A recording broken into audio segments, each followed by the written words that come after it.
deja vu. I just been this place before. Higher on the street and I know it's my time to go.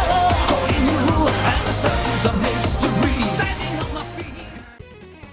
Ok, hello, xin chào các bạn, chào mừng các bạn đã đến với video hướng dẫn cơ bản về Mario Kart. Thì đây là con game Mario Kart 8. Nó đã có mặt trên hệ máy Wii U từ năm 2014 rồi, nhưng mà nó vẫn còn hot tới tận bây giờ. Thì đây cũng là một trong những con game mà bán chạy nhất trên hệ máy Nintendo Switch luôn. Thì mình thấy là chơi nhiều game đua xe rồi, cái con game đua xe Mario Kart này là con game mà vui và thú vị nhất khi chơi với bạn bè và gia đình. Tại game này nó có hỗ trợ co-op tới tận 4 người. Bạn có thể đem theo một cái máy Switch và chơi đua xe chung 4 người một máy với bạn bè rất là vui. Thì thật sự thì bạn cũng không cần mấy cái hướng dẫn cơ bản gì đó để có thể chơi con game này vui vẻ với gia đình đâu. Bạn cũng có thể mở lên chơi bình thường mà không cần biết gì hết. Nhưng nếu bạn là con người đam mê tốc độ, bạn thích được gáy khi cho lũ bạn liên tục hít khói, bạn muốn chỉ tay vào mặt đứa mình ghét và nói bánh xe của mày hơi bị non đấy, bạn muốn khiến cha mẹ tự hào khi liên tục về nhất trong các buổi họp gia đình, chứng tỏ vị thế tay đua hạng nhất của mình trong gia tộc, Hay đơn giản chỉ là thằng con của bạn cứ cười vào mặt bạn mỗi khi bạn về sau nó, thì bạn đến đúng nơi rồi đó. Ở đây mình sẽ chỉ cho bạn mọi cái cơ bản về con game này để bạn có thể đánh bại mọi đối thủ không phải chuyên nghiệp.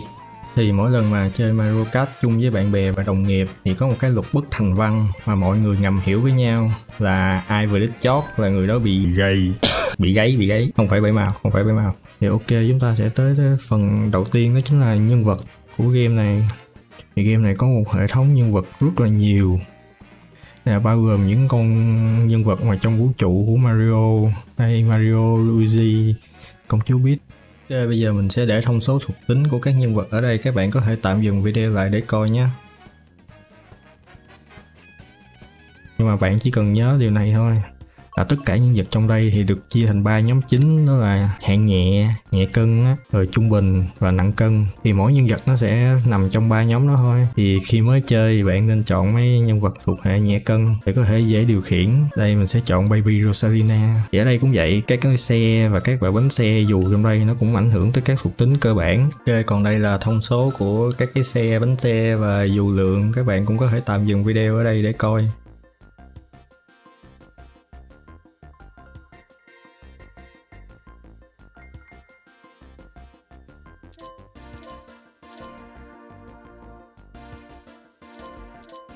Thì game này sẽ có 5 thuộc tính cơ bản, bạn có thể ấn dấu cộng hoặc dấu trừ trên Joy-Con hoặc tay cầm của bạn để hiện lên.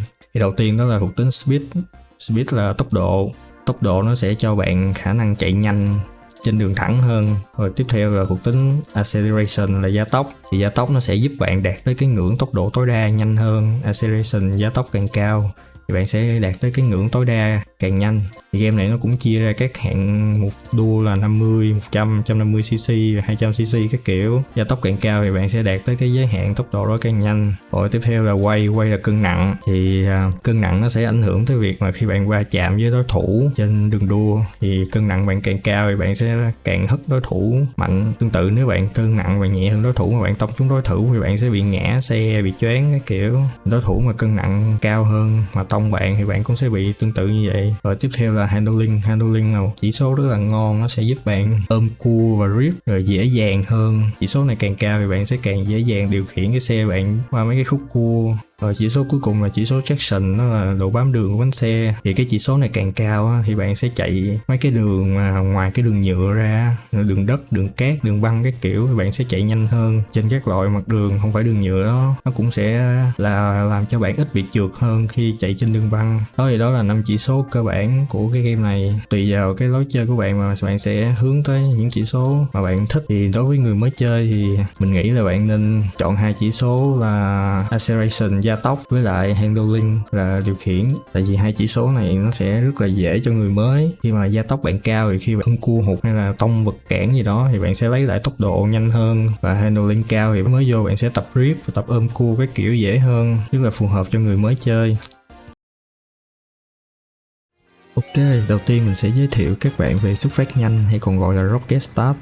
Khi ở vạch xuất phát, bạn có thể nhấn giữ phím A để rồ ga, đề ba trước. Nếu bạn đề ba hoàn hảo thì bạn sẽ nhận được một cái tăng tốc tức thì giúp bạn xuất phát nhanh hơn. Thì để đề ba hoàn hảo, bạn cần chờ hiệu lệnh số 2 xuất hiện, rồi sau đó nhấn giữ phím A để bắt đầu rồ ga. Bạn cần phải tập trung khi nhìn thấy số 2. Chờ nó vừa mờ đi thì lập tức nhấn giữ phím A đến khi có hiệu lệnh Start để có thể xuất phát nhanh. Nếu bạn giữ phím A quá sớm thì sẽ bị nổ bô và xuất phát thất bại, chậm hơn nhiều so với xuất phát bình thường. Còn trễ quá thì xuất phát bình thường, không có gì xảy ra cả. Ok, chúng ta sẽ đến với phần tiếp theo gọi là drifting, hay còn gọi suồng xả là rê đuôi xe, thì mình sẽ gọi là drift hoặc là drifting. Vì Rê đuôi xe nghe nó khá là nhà quê. thì drifting là một kỹ thuật vui và thú vị nhất của các con game đua xe. Trong Mario Kart thì drift sẽ giúp bạn vượt qua khúc cua nhanh hơn, và tùy vào thời gian drift mà bạn sẽ nhận được một tăng tốc bổ sung nhỏ, hay còn gọi là mini turbo. Thì có 3 cấp mini turbo là xanh được gọi là mini turbo, đỏ là super mini turbo và tím là ultra mini turbo. Thì tùy vào thời gian drift mà bánh xe của bạn sẽ sáng lên cái màu tương ứng với các cấp turbo mà mình nói ở trên. Để drift thì bạn chỉ cần đơn giản giữ phím R hoặc ZR, sau đó đẩy cần điều khiển về hướng cần cua. Bạn nên đẩy cần điều khiển theo hướng từ 10 tới 2 giờ thì sẽ giúp bạn thích mini turbo nhanh hơn. Ví dụ bạn muốn quẹo trái thì bạn giữ nút R, sau đó đẩy cần điều khiển về hướng 10 giờ hoặc 11 giờ. Còn bạn quẹo phải thì bạn đẩy cần điều khiển về hướng 1 hoặc 2 giờ. Bạn nên drift càng sát khúc cua càng tốt, vì khi sát khúc cua thì bán kính nó sẽ nhỏ hơn, tương ứng với các quãng đường cua sẽ ngắn hơn, thì Thời gian sẽ bằng quãng đường chia với vận tốc. nói chung là toán học á. Bạn drift càng sát thì bạn qua khúc cua càng nhanh hơn thôi, nó là toán học mà. Nếu bạn drift quá sát thì bạn nên đẩy cần điều khiển về phía ngược lại của khúc cua để tiếp tục drift mà không bị chạy ra khỏi đường nhựa. Còn nếu bạn cứ cứng đầu tiếp tục đẩy cần điều khiển về hướng cua thì bạn sẽ bị chạy ra ngoài đường đất thôi. Vậy drift có cần thiết không? Có, rất cần thiết. Việc bạn drift sớm hay muộn, ngắn hay dài là quyết định đến 80% việc bạn thắng hay thua rồi. 20% còn lại là xem những đứa chơi bạn drift bạn đến mức nào. Mới vô nào ném vô gu mình rồi đấy. Ok, sắp về đất rồi.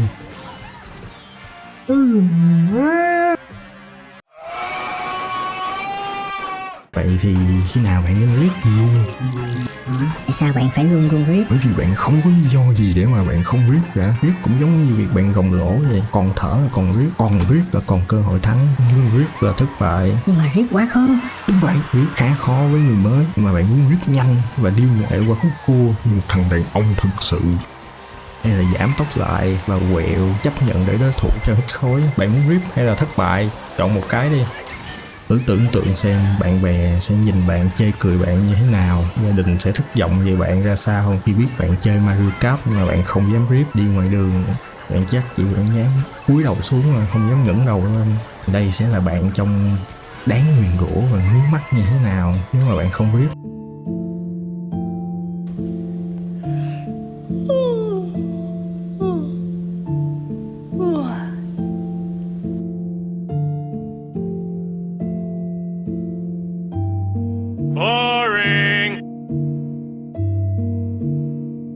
Còn đây là khi bạn drift.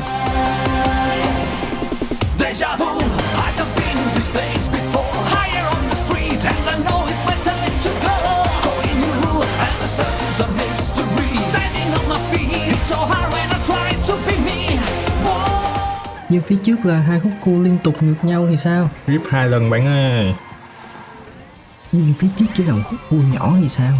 Vẫn cứ drift, khúc cua nhỏ thì drift ngắn. Nhưng phía trước là một khúc nhảy thì sao? Drift trước và sau khúc nhảy. Nhưng bạn muốn dùng nắm để chạy đường tắt. Drift trong lúc chạy đường tắt. Ok, nếu các bạn thấy video hay và hữu ích thì các bạn hãy cho mình xin một like và một subscribe nhé.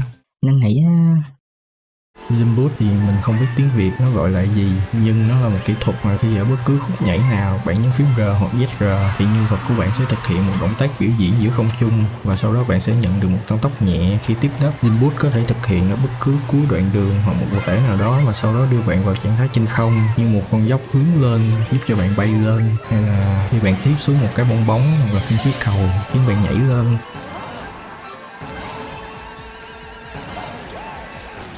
Khi chuẩn bị vào trạng thái lơ lửng giữa không trung, bạn chỉ cần ấn phím R hoặc ZR để thực hiện zoom boost. Nếu ấn đúng lúc thì nhân vật bạn sẽ biểu diễn một động tác nhỏ khi ở giữa không trung. Sẽ có những đoạn đường có nhiều khúc nhảy nhỏ. Nếu bạn có thể canh zoom boost chính xác các đoạn nhảy đó thì sẽ là một lợi thế rất lớn để dẫn trước đối thủ.